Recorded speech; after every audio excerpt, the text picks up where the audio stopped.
It's alive. We got it. Keep up box. Maybe. All right. Okay. Very good. Let me go to X and forward quote that post. To do this. Actually, you know what? You're going to do it on X. I'm going to do it on LinkedIn, even though nobody's we don't get to see numbers from LinkedIn. Yeah, that's okay though. Still valuable. We love LinkedIn people. Live on YouTube. Awesome. Welcome if you're here. Wait, are we not live on LinkedIn? Remember, it said it wouldn't let you do it. If you didn't get it done by that time. Yeah, but that was like an hour and a half from now. Oh, that's true, right? Yeah. That's strange. Oh, I don't know. No, we're live on LinkedIn. Okay, great. I think. Yeah, that's me. Look at that. Okay. Got it. Great. Perfect. Listen as we record this week's episodes. Come on. I can't type when people are watching me. Business brain. Okay, great. Oh, I messed up. Dang it. Delete. Okay, hold on. It doesn't matter. Who cares? It's a typo. I'm just like every human. Are you?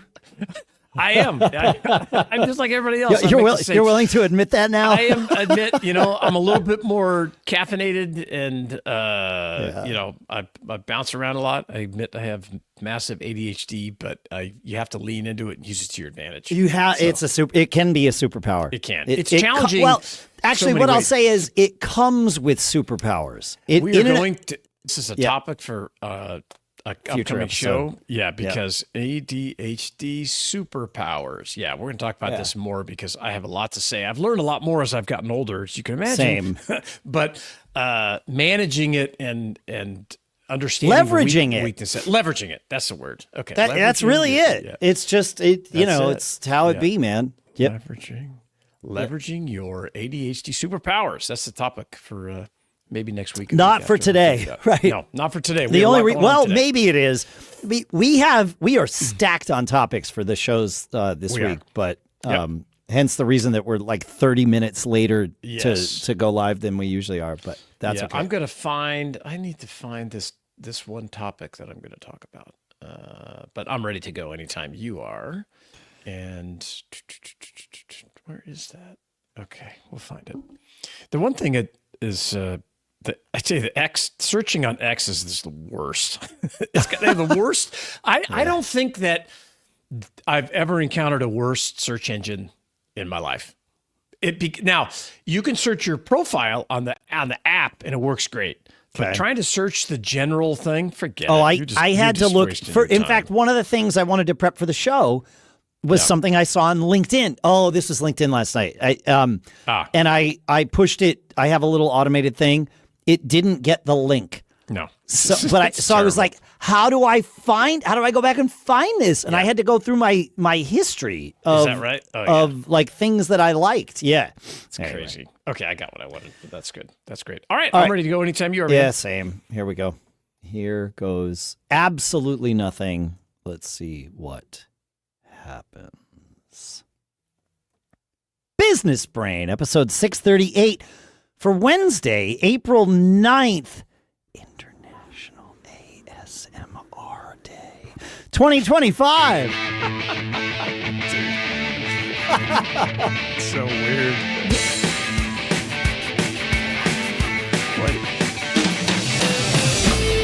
Sorry if I blew your eardrums out there, folks. That's so strange. Freaked me out. Welcome to Business Brain, the show where we take some ideas, we dissect them, we crunch them, we analyze them, we use them to tune all of our business brains collectively each and every time we get together. Our sponsor for this episode is macaudio.com/brain, where you can use coupon code BRAIN to save 20% on anything that Rogue Amoeba offers. Great apps for audio on your Mac. We'll talk more about that in a little bit. For now, back here in Durham, New Hampshire, I'm Dave Hamilton. And still here out in Northern California, I'm Shannon Jean. What does ASMR stand for? I guess I could chat GPT it, but it's autonomous sensory meridian response. And it is the thing that like causes what's the right way to describe it? Oh, people sometimes describe it as like you feel tickles triggered by someone running their fingers through your hair, right? Like those kinds of things, and sound is a big part of it, obviously. So, but a lot of it is just like the noises of just like, people rubbing their hands together. I went to a nails on a chalkboard is yes. Maybe not. I went so to an good. audio experience thing in San Francisco one time that had like, I don't know, hundreds of speakers right over our heads as we sat and did this audio thing. And it was crazy. I mean, it would raise the hairs on your arm, right? And you hear certain things. Yeah. People love this ASMR thing. But I'm back from Podcast Movement Evolutions, which I was out in Chicago for. And I have lots of things, of course, that I'd learned in meetings, and it was great. One thing I did learn, though, is a piece of sort of generic advice. Find out where your industry hangs out on social media. Oh, okay. Because I've known for a long time that the podcast advertising industry tends to hang out on LinkedIn. And I thought, makes sense. But like not every industry hangs out on LinkedIn. Nope. Right? Yeah, that's true. But this one does, and I'm sure we could dissect why, but it doesn't matter. It does. And I have a presence on LinkedIn. I have tons of followers on LinkedIn, but I generally don't spend a lot of time on LinkedIn, or at least I didn't. But about a month ago, I thought, this conference is coming up. I got a lot of good meetings happening. I want to make sure I stay in touch with these people. I think I'm gonna experiment. Okay. And it paid off in droves because I just got involved in the conversations on LinkedIn, commenting on people's posts, doing the things that you do. Not anything ham-fisted, hopefully not anything ham-fisted, but just joining the conversations and being reply guy and then also doing my own posts here and there. And it was fantastic because the conversation was already happening. When I met with these people, it wasn't like, hey, it's nice to see you. The last time we saw you was a year ago or 6 months ago. It was like, hey, that thing, remember that funny thing we were talking about? Right. That's and it was just like, it was an extension of the conversation, not a rekindling of the conversation. And it made things so much more relaxed, so much easier to get into. And, I always say that conferences, the best part about them, industry conferences, is it gives us the opportunity to remind each other that we're humans. And, seeing each other, sharing space, having a drink together, whatever, just hanging out, even if it's the hallway track where there was one company, they had to cancel their meeting with me because they had a meeting with it was an ad agency that canceled their meeting with me because they had a meeting with a buyer, like with a company that might want to buy ads. And I was like, by all means, to do that instead of meeting with me. Like, we all make money from that. But I ran into them in the hallway at one point, and I knew their schedules were packed, and I was very like, hey, just want to come up. There was one person I hadn't seen yet. We were all kind of running into each other. There was one person there. There was the whole group of them, but one person I hadn't seen yet. And I just wanted to give her a quick hug and say hello. And then I was like, all right, I'll leave you to it. Like, I know you're packed. And they're like, no. We're just chit-chatting, hanging out. Stay with us. Cool. And that turned into like 15 minutes, which is like the most I would have gotten out of them if we had a scheduled meeting, right? So, super LinkedIn. Powerful. Yeah, super for powerful that tip. business. Yeah, find where your business is. Yeah. Any getting involved in that conversation. I give people the same instructions when they're like, I don't know how to nobody talks to me. I sell on eBay. Nobody talks. And I'm like, okay, well, where are they at? Well, are you connected with the category manager on LinkedIn? And they say, inevitably, no. I say, well, let's go find them.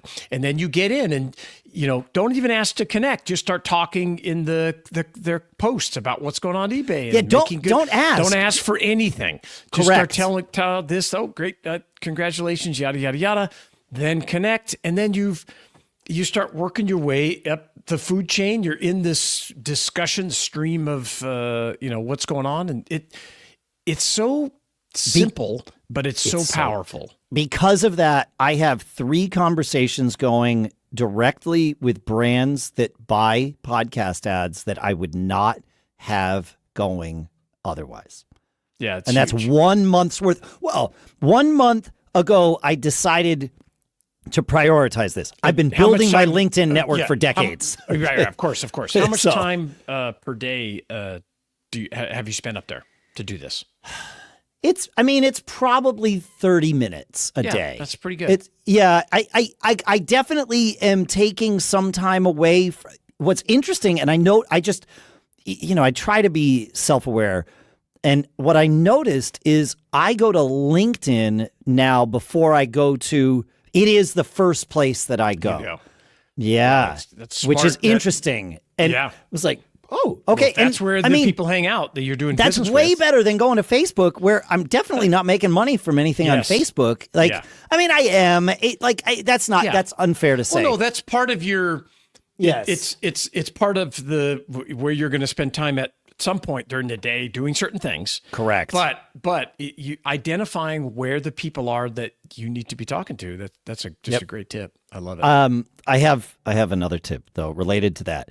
If you're connected with somebody on LinkedIn and you've messaged them and they don't reply, because the messages on LinkedIn are a dumpster fire. Yeah. Because there's just so much spam. So I get it. Why people that might even want to talk with you wouldn't ever just see your direct message on LinkedIn, even if you're connected with them. So the trick is find their email address and send them an email. How do you find their email address? I am finding that seamless.ai, SEAM, I'll put a link in the show notes of Business Brain Show. Seamless.ai is spectacular. Really? At finding email addresses. You get 50 lookups for free, and then, they start to squeeze you, which is fine. Like, if you're using it correctly, by the time you've churned up your 50, you've made make sure you make more than enough from those 50 to pay for a year's subscription to seamless.ai. That's cool, man. Yeah. I love it. Yeah, which is, it's probably like $1,000 or something, but like if you're using it the right way, it's totally worth it for a year. Oh yeah. There's no pricing on the website for that. No, of course not. You're probably right. But that's smart. It's free, 50 credits. I think that's great. Yeah, and when you do your first lookup, you get 5 more credits free. Oh, smart. Yeah, they know how to do it, which is great. I have one more tip for us in this intro section, Shannon. We did this again starting about 6 weeks ago. Add 3% to all of your business's credit card transactions and make the buyer pay the fee. And all you have to do is tell people we're adding 3% to cover credit card fees. We have had 0 people even flinch at this now. It's been a practice for a little while. We held off on doing it for our B2B stuff at Backbeat, but we started... I think it was after I bought a car recently and I put down $15,000 as a down payment. They gave me an interest rate that was too good to it was fascinating. They said, do you want to do this interest rate? It was like 2.9% or something, which was like, okay, really great. Good. Yeah, right now. They're like, do you want to do that for 3 years, 4 years, 5 years, or 6 years? And I'm like, well, does the interest rate change? No. Is there a prepayment penalty? No. Oh. Great. 6 years. Yes. Yes, obviously. I'll take the cheap money, man. Right. So, but I put down $15K and I was going to, write him a check or do whatever you do. And then I was like, wait a minute. Let me look up what what do I earn for this with my, Bonvoy card? Okay, so I'd get 45,000 points. Okay, what's the value of 45,000 points versus what's the cost? It was going to be, what's 15,000 times 3? It was going to be $450, right? For their fee. I'm like, oh, well, 45,000 points. I know how to make 45,000 points at Bonvoy worth way more than $450. Yeah. Because I save them for the rooms that are super expensive but come down. And so I was like, oh yeah, I want to pay for that. Like I'll take those points. That's worth it to me. Yeah. And I think everybody is looking at it the same way. Yeah. Especially B2B. I think it's tougher B2B. In a lot of B2C. It's a little tougher. The car thing with the high dollar amount, I totally get it. Yep. But I think you just, especially if you can just add a different payment method that doesn't cost anything. It's like, here, go right here and do an ACH, right? Just write to us. It costs nothing. Costs nothing. Right out of your account. no, you can still you do it electronically or whatever. Yep. I agree. You should not be eating that if you don't have to. No, it used to be against policies to charge more it was against for a the credit law card. Yeah, exactly. Yeah. And they did away with that. And I think I've even seen it at restaurants. I've seen it like for B2C stuff. Gas, for sure. Gas in California. Absolutely. Gas has been that way for a while. 10 cents a gallon more. Yeah. And, the discounts that you can offer. I think we could have like the big box stores, Target, Walmart, and somebody else to thank for getting rid of that law. I agree. Over it time. wasn't the little guys, man. No. Yeah. So, but yeah, I agree. If there's opportunities that you can do that with, it's not going to test it. Add friction to your thing. It is definitely more acceptable now than it ever was. Yeah, totally. So test it in your business and let us know. Feedback at businessbrain.show. All right. So I want to take a minute and talk about our sponsor here because this show is powered by Hustle, Ideas, and no less than 3 apps from our sponsor, Rogue Amoeba. Really. Audio Hijack captures and processes our audio, records it for us. It is the thing that records the file that you're hearing. Loopback wires it all together behind the scenes. And Farrago brings in our music and any, fun little sound effects that we might need in the show. Rogue Amoeba makes the best audio tools for the Mac, hands down. Their latest Audio Hijack update includes the Whisper AI-powered transcribe block, which creates fast, efficient, locally processed transcripts. If you can hear it, Audio Hijack can record it. If Rogue Amoeba made a CRM, I'd trust it to manage my contacts and water my plants, because that's something CRMs do, right? Grab free trials and save 20% through the end of May at macaudio.com/brain with code BRAIN. That's macaudio.com/brain, because great audio is part of living your charmed life. And our thanks to Rogue Amoeba for doing what they do and for sponsoring this episode. So before we get to our next pro tip, Shannon, because this seems to be an episode of pro tips, I want to share a review that came in from KDU472, 5 stars, on point all the time. Besides new ideas on how to use AI, Dave and Shannon often simply remind us of things we should be doing. It is great to have them there to nudge us and steer us when we are heads down in the weeds. I love it. Thank you, KDU472 from the United States. That's outstanding. And you can review Business Brain by going to businessbrain.show/review. And when you do that, and when we read it on the show, KDU472 was just entered into our drawing for a MacBook this year, and you can be too. So please, Perfect. We love it. We appreciate those reviews. 100%.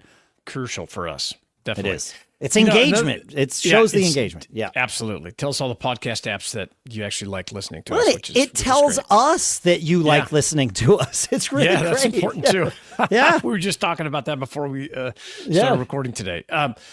Speaking of important things, sometimes you get an opportunity to talk to people that maybe you otherwise wouldn't and get different perspectives on things. And I had a conversation a while back with someone and just a super great person.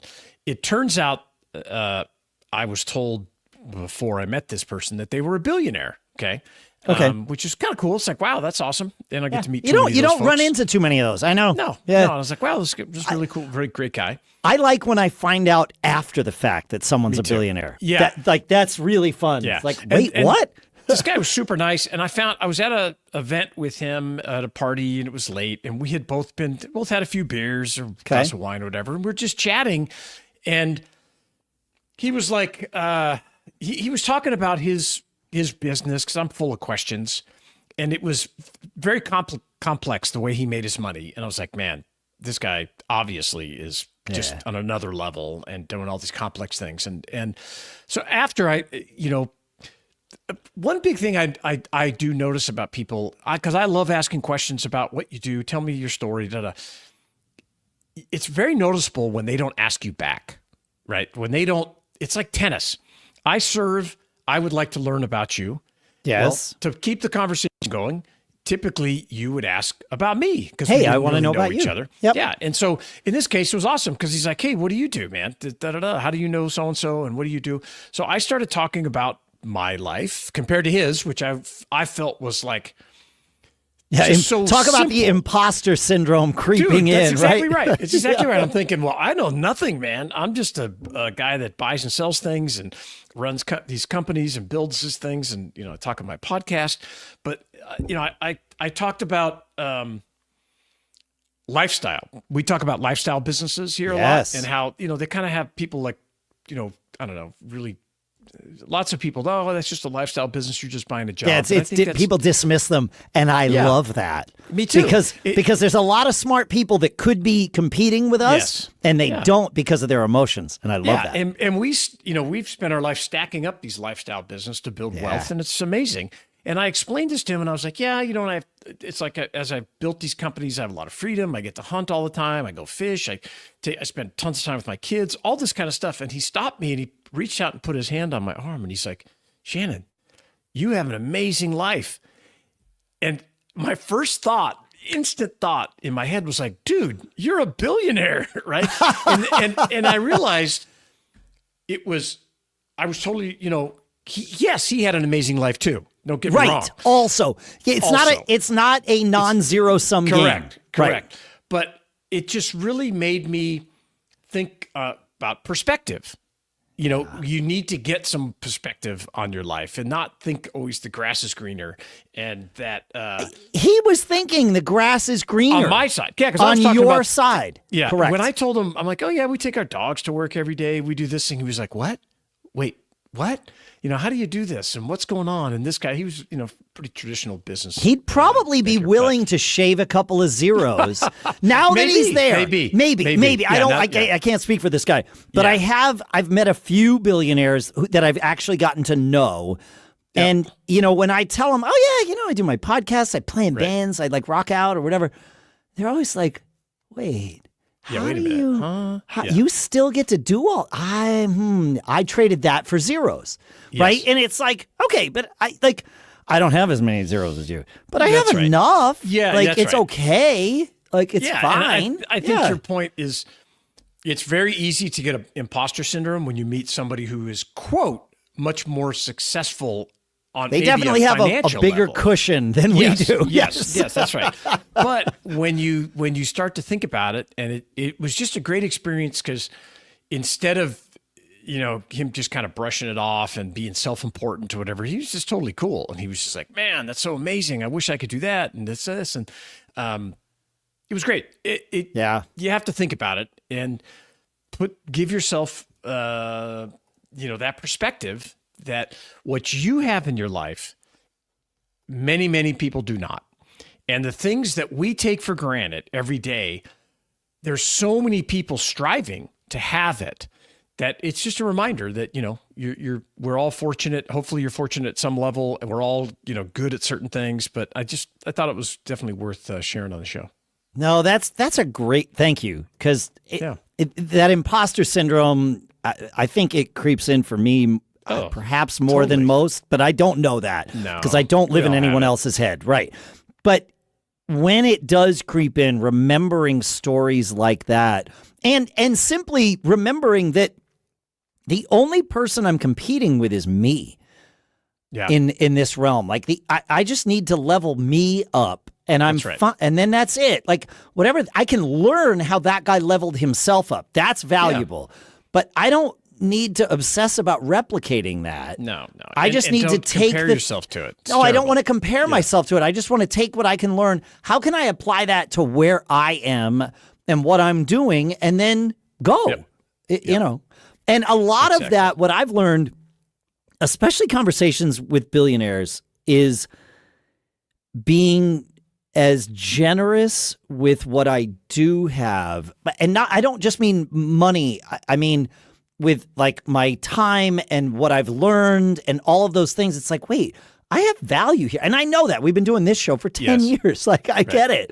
But still, Even though we've been doing this show for 10 years, sometimes I have imposter syndrome, Oh, like right now. Yeah. almost daily. Yeah. You run into it and start thinking of this or questioning yourself. And it's just a super common thing. You just constantly have to reframe how you present things to your brain, and because you're programming yourself. And one of the things we're going to talk about on our Friday we have show, a good programming. Yes. Tremendously important framework about learning that Dave is going to discuss and break down for us, and I'm really looking forward to hearing it. It's going to be great. Same. Tune in on Friday. The best way to do that? Subscribe to the show. Wherever you are, whatever app you're in, subscribe. We'll see you on Friday. Keep living that charmed life. And we'll see you Friday. And we're out. Great. Perfect. Awesome. If you're on the live stream now, we are in between the episodes, and Dave does some prep work. And I don't remember what to do. I was talking about before we started recording. I've been on a few shows, and this is uncommon the way we do it, which I love. Oh yeah, very uncommon, because there's not a big delay. There is no big back end editing of things. I mean, Dave's doing some prep work, and then I'll do some minor tweaks to it. You're probably right now. You're seeing, it might be fair to say, 20% of the entire production process of this show. Like what's happening right now is probably 20%. Yeah, I would say. Yeah. Yeah. I mean, here and there, but 20%. But it's great. And it allows us, we use some great, behind the scenes tools that put this thing together. And then, so we get it posted. And after the show, I go up and we do some cleanup and create some images. And it's awesome. I love it. Yeah, same. I think it's really, really good. And this is great. We're almost at 500 viewers on the stream, which is terrific. I watch this. My brother watches these weather guys chasing like tornadoes and everything on YouTube on this live stream, and they actually have a thermometer going up for to sponsor for sponsors. We need this new thing for our truck. We need this thing. Hit the tip button or whatever it is. And I sat there one day and I was like, this is crazy, dude. And it's just the little thermometer kept going up, up, up, up, up. And these guys, I think, raised like $10,000 in over a 30-minute episode of them driving through. And we've had a bunch of, I guess, tornadoes lately in the Tornado Alley, whatever they call it. And so they were out there doing it. I thought that was pretty fascinating. So many different ways to build businesses, and I love it. Money. Yeah. I do too. Never been a better time to find opportunities to create an uncommon life. Isn't that is for truth? Sure. Ain't that the truth? Yep. And to be in charge, I always say it's far riskier to collect a paycheck than to create a paycheck. Yep. I agree with that. Yeah, there's so much going on beyond in the macro economy that are beyond our control. You want to be in control, and all right. It's fantastic. Well, I am in control. I'm ready to do the next episode, man. I'm ready too. Perfect. All right, here we go. How do I do this? Oh, right. I remember. Business Brain, episode 639 for Casual Friday, April 11th, National Pet Day 2025.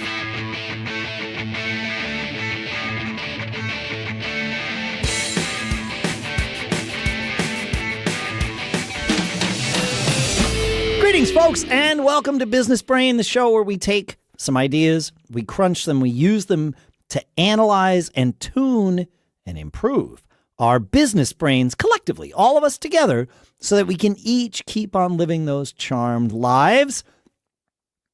Our sponsor, macaudio.com/brain, aka the folks at Rogue Amoeba, where coupon code BRAIN saves you 20% on anything they make. This episode, if you are successfully hearing this episode, it means their software worked.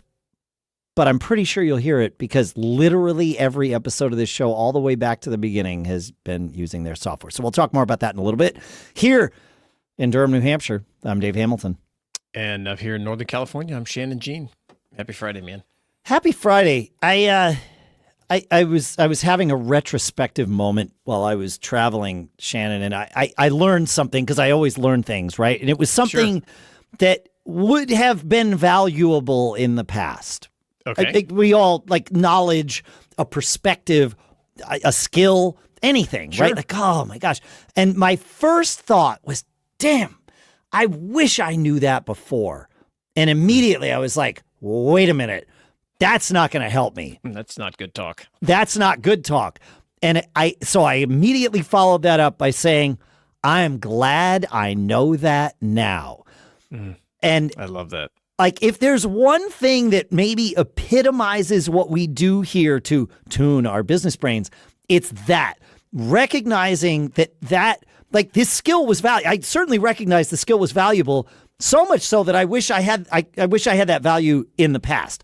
Of course. The reality is the second best time to have it is today, right?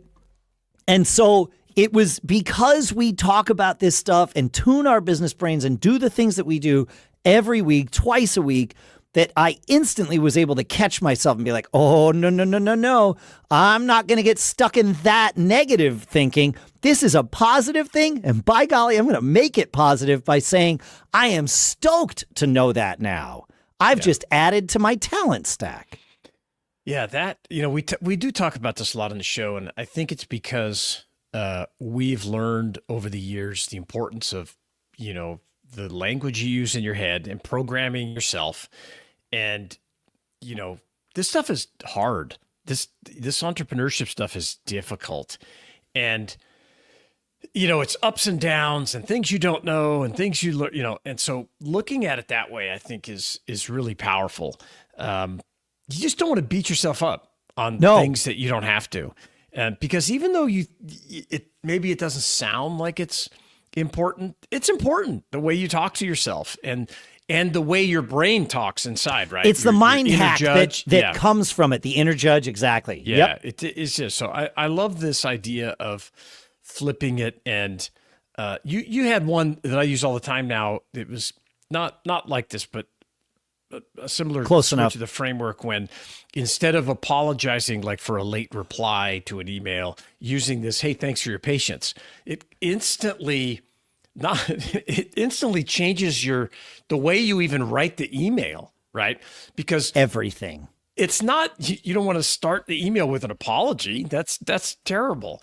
So being able to understand language, and I had a client that used this phrase and said, oh, how did he say it? He said, I have my mind is uncontrollable, or it's chaotic. And it was just read these negative terms about, my mind. And I just said, hey, you know what? Before we continue, let's just change the way we talk about that. And really, you just have a curious mind. That's all it is.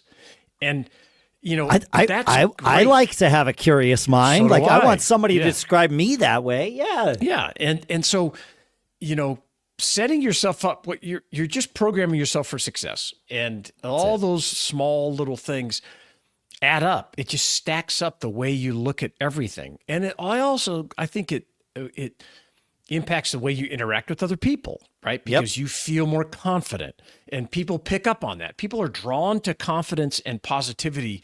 It's like gravity. You want to be a planet, right? Yeah. People are drawn to confidence, but what pushes them away is negativity. Yes, and that's more important than them being drawn to confidence, right? But the nice part is both of those things are true. So if you get rid of the negativity in your mind, you will be more confident, and people will, instead of being repelled from you, they are drawn to you. You got it. And that works with your employees. It works with your suppliers. We recently did an episode where I said everyone's a customer, even your suppliers, vendors, your banker, your accountant, because you want them to take your call. You want them to be motivated to talk to you because you bring a certain level of cheerfulness, positivity, whatever. And it all starts with the way you talk inside your head. So I think this is a great tip. I love it. I think it's powerful. So instead of I wish I had known, it's I'm glad I know that now. That's exactly it. If you've got a moment like this in your life where you notice you shifting that negative inner speak, that self-speak, to positive self-speak, let us know. Feedback at businessbrain.show. All right. So I want to take a minute and talk about our sponsor here because this show is powered by hustle, ideas, and no less than 3 apps from our sponsor, Rogue Amoeba. Really. Audio Hijack captures and processes our audio, records it for us. It is the thing that records the file that you're hearing. Loopback wires it all together behind the scenes. And Farrago brings in our music and any, fun little sound effects that we might need in the show. Rogue Amoeba makes the best audio tools for the Mac, hands down. Their latest Audio Hijack update includes the Whisper AI-powered transcribe block, which creates fast, efficient, locally processed transcripts. If you can hear it, Audio Hijack can record it. If Rogue Amoeba made a CRM, I'd trust it to manage my contacts and water my plants, because that's something CRMs do, right? Grab free trials and save 20% through the end of May at macaudio.com/brain with code BRAIN. That's macaudio.com/brain, because great audio is part of living your charmed life. And our thanks to Rogue Amoeba for doing what they do and for sponsoring this episode. All right. In addition to sponsors, you are a huge part of what makes this show work. And your reviews let us know how we impact you. And we have a review from Ian in Kentucky, 5 stars. Entertaining, insightful, and energizing approach to work and technology. I have been a huge fan of Business Brain, says Ian. As someone who falls somewhere between pioneer and settler in the Simon Wardley matrix, that's something I got to research. He says, I am always drawn to Dave and Shannon's pioneer mindset. Their weekly AI conversations are a great way to get my mind thinking outside the box and explore new ways to use technology to boost productivity. If you own your own business, work in customer support, customer success, sales, or any other role that involves interacting with customers, you are sure to find some valuable insights that can help you take your game to the next level. Thank you for that, Ian. And Ian is now entered into our drawing to win a MacBook Air this year, and you can be entered too by going to businessbrain.show/review and leaving us a review. We say it all the time. We just love hearing from you, no matter what you say. But what I find interesting is this week, the 2 reviews have mentioned how much people appreciate our AI segment. Yeah, so, that's right. That's informative to us. We will keep doing it. In fact, it's Friday, Shannon. Shall we Friday AI? Friday AI. I think that's a great idea. And what are we talking about this week? Of course, everybody's talking about the new ChatGPT 4.0 imaging feature, right? Thank God. What I realized after going nuts and using it for many days was that one of my favorite things to use, but also to show people about ChatGPT, is the T part, the transformer part, the part where you can take what it has sent you. You ask it, you prompt it, however you're going to prompt it. Right. It comes back and gives you a result. And then you say, all right, well, I want to tweak that. I want to use it. We've talked about Canvas on the show before to really interactively work with text. But even just prompting back and forth, you can tweak text and have it work well.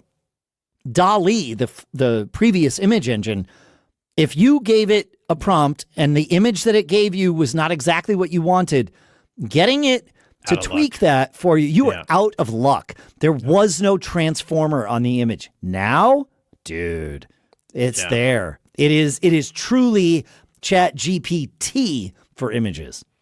Yeah, it's crazy. I started playing around with it. Everybody posted like Studio Ghibli, obviously, images, all that kind of stuff. And I'm like, I'm going to do that. And the fact that you can upload an image or even now, like I can sketch out just a rough idea of what I want, take a photo of that, upload the sketch and say, look, I want this circle. I want it to say this. The colors are royal blue and yellow. Here's the Pantone numbers that I want to use. And it's amazing. I never thought to do that. This is why I like doing this segment. Wow. Yeah. So you just kind of give a rough, because you have it in your head. Like I could tell, I want it to do this, and here's these people standing next to it, and this in the house in the background, whatever. And you put it up there. Then using the transform feature, like no, okay, close, but I want you to change this and make these people look like this or do, I mean, and you could just walk it through step by step by step. And it's dramatic, man. It's amazing. I'm glad you explained what you did, because I understand it. In addition to being like Entrepreneur Dave and Podcaster Dave, I'm also Drummer Dave, and I deal with a lot of artists, and especially in the artist community, but also in the tech community, there's people who, it's fair to say, approach AI with some apprehension. They don't like it. They don't like it. Right. And I get it. But Sure. I truly do get it. I'm not going to get into it, but I understand it as a creator. I get it. You're not using ChatGPT as the creator. You are using it as your collaborator.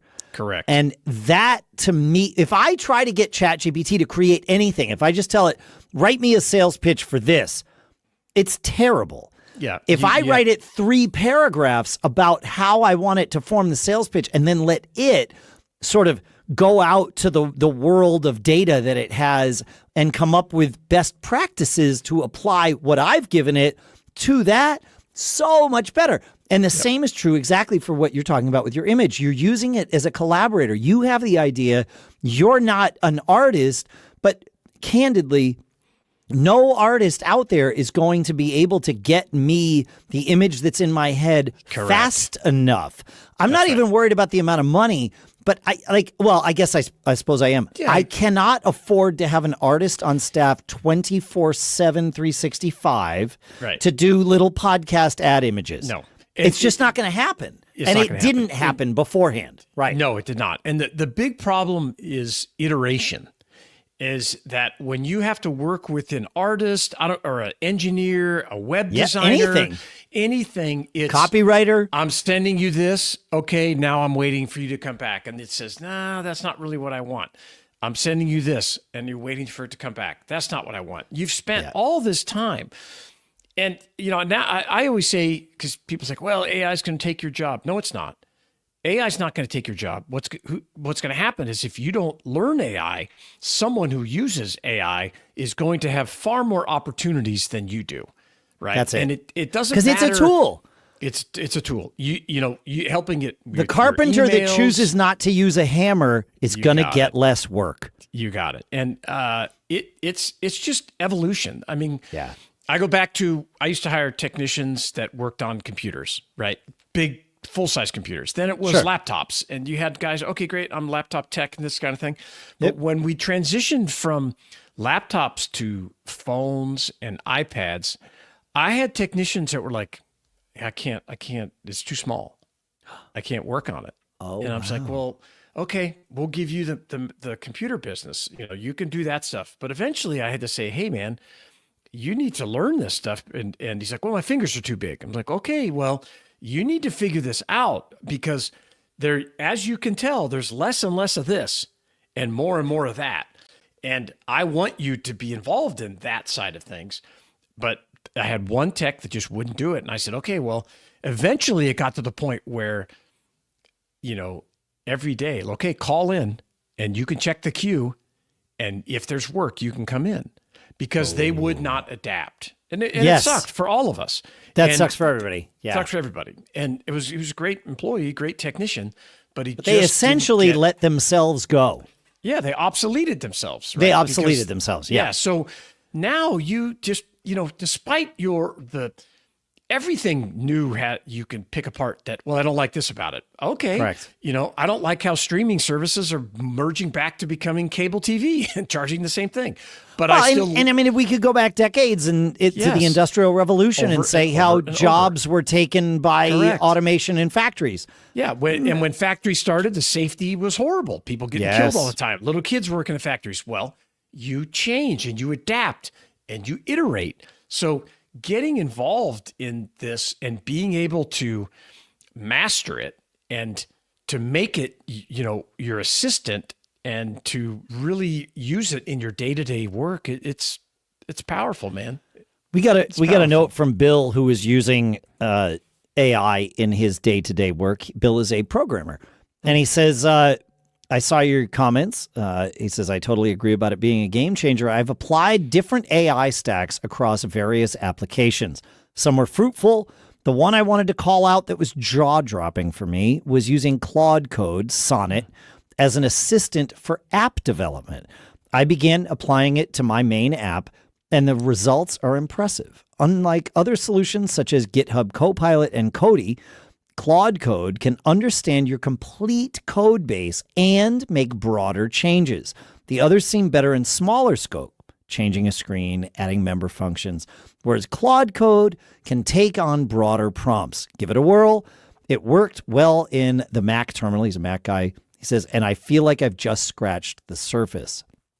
And he says, my understanding is that MCPs open up Claude to external APIs so that you can embed other things. MCPs are sort of generic to AI connectors to allow you to use third-party external services within the AI. Yeah. So yeah, thank you for that, Bill. Yeah, that's great.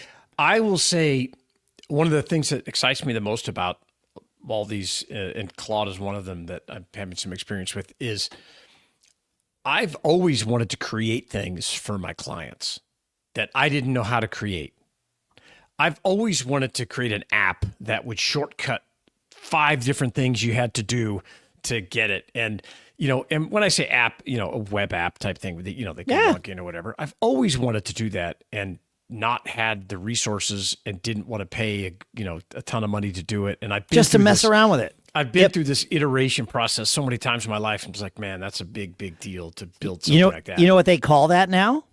That there's a term for this. It's called vibe coding. Oh, and it's okay, it's where but it's 100% dependent on AI. Like it's exactly what you're talking about, where you go in and you just start telling it ideas and it starts spitting out code and you're vibe coding. You're just like surfing the wave, man. But I've done this. Like I'm a programmer and I've done this and it's fantastic. Yeah. Yeah. And it's exciting for me because like I'm working on a project right now where in a pretty short period of time with minimal investment, I'm going to have a tool for members. I have a mastermind, people that are learning to resell and buying at auctions, all this kind of stuff. And I'll have a tool for them to save them just a ton of time that I would have not been able. It would have cost me, $10,000 to create, or at a minimum, and hundreds of hours of my time in the past to build something like this. And now I can vibe code and kind of walk it through, and I have somebody working with me to kind of clean things up. And I was going to say, anything you do with AI, but coding, of course, test it, make sure it works, because AI gets it wrong, in my experience. But also, if you do have a programmer around, once you get it to a point where you're like, oh, I've vibe coded my way into some version of this that works, let somebody else take a look at it, or yourself, if you're a coder, and look at the code and be like, put a critical eye on it, like, and you can still vibe code your way through that. I've done that where it's like, okay, this is doing what we want, but what you're doing here is super messy. Can you clean that up? And it will. And then you test it again. You know, that whole thing. It's totally fun. It's great. It's exciting, and it is. It will be everywhere in our lives. Jeff Bezos said, hey, it's going to be like electricity. It will be all around you. Now, it's already starting. You don't probably even know it. Yeah, you just don't know it.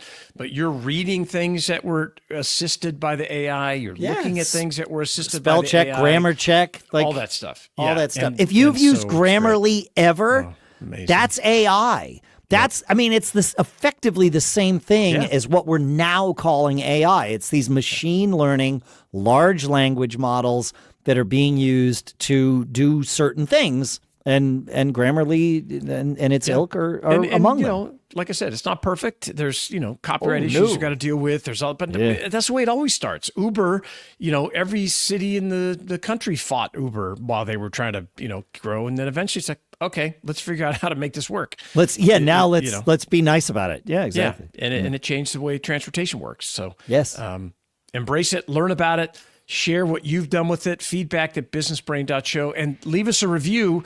Get entered to win a MacBook this year.